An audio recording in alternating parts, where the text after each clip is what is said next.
Pizza. සමහර අය නම් මේකට පීසා කියලාත් කියනවා. හැබැයි ඉතින් හරි වචනේ පිට්සා. කොහොම හරි මේ තමයි අපේ රෙස්ටුරන්ට් එකේ එක ඕඩරයකට හැදිච්චි වැඩිම පිට්සා ප්‍රමාණය. පිට්සා 100ක්. ඉතින් ඔගොල්ල මේ දකින පිට්සා එක ඇවිල්ලා කාදිනාලිකු පොරම්, ඊට පස්සේ මේ ඔගොල්ල දකින්නේ කැප්‍රිචෝසා. ඉතින් මේ පිට්සා දෙක තමයි සමයකේදී අපේ රෙස්ටුරන්ට් එකේ එක ඕඩරයකට හැදිච්චි වැඩිම පිට්සා වර්ග දෙක. ඉතින් මේ පිට්සා 100ක් මෙතන තියෙනවා. මේ 100ම හැදුවේ ලංකාවේ අපේ පිට්සා එකේ වැඩ කරන ෂෙෆ් කෙනෙකුයි, රුමේනියාවේ ෂෙෆ් කෙනෙකුයි. ඉතින් ඒ දෙන්න එකතු වෙලා තමයි මේ වැඩේ ගොඩ දෙන්නේ. ඉතින් ලංකාවේ වගේ නෙවෙයි, මෙහි ගොඩක් වෙලාවට මේ පීසා වර්ග වෙනස්. ගොඩක් වෙලාවට මේ පිට්සා වලට පාවිච්චි කරන්නේ වැඩි හරියක් ඌර්ම ශාස්ත්‍රිත නිෂ්පාදන තමයි පාවිච්චි කරන්නේ. ඉතින් මේවා ඔයගලන්ට පේනවා ඇති බොහොම තුනි පිට්සා වර්ග.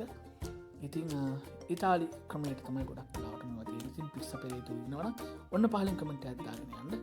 මේ දෙකෙන් ඕගොල්ලෝ මේ දෙක කාලා තියෙනවද? මේ දෙකෙන් කෝකද රස? ඔයගලන්ට පල්ලෙන් කමෙන්ට් එකක් දාගෙන යන්න පුළුවන්. ඉතින් මේ වැඩේ කරපු ඔන්න ඉන්නවා අපේ ලංකාවේ අයියා. ඉතින් එයාට අටක් ගාලා වැඩ කරනවා. ඒ වගේම ඔන්න ඉන්නවා අපේ රුමේනියාවේ ෂෙෆ්. ඉතින් මේ දෙන්නත් එක්ක එකතු වෙලා තමයි මේ වැඩේ කරේ. ඒගොල්ලෝ අටක් ගාලා මේ වැඩේ කරා. ඒ වගේම ඔයගලන්ට පේනවා අපේ පීසා වර්ණ එක. ඉතින් මේ ඔක්කොම ඉතාලි නිෂ්පාදන.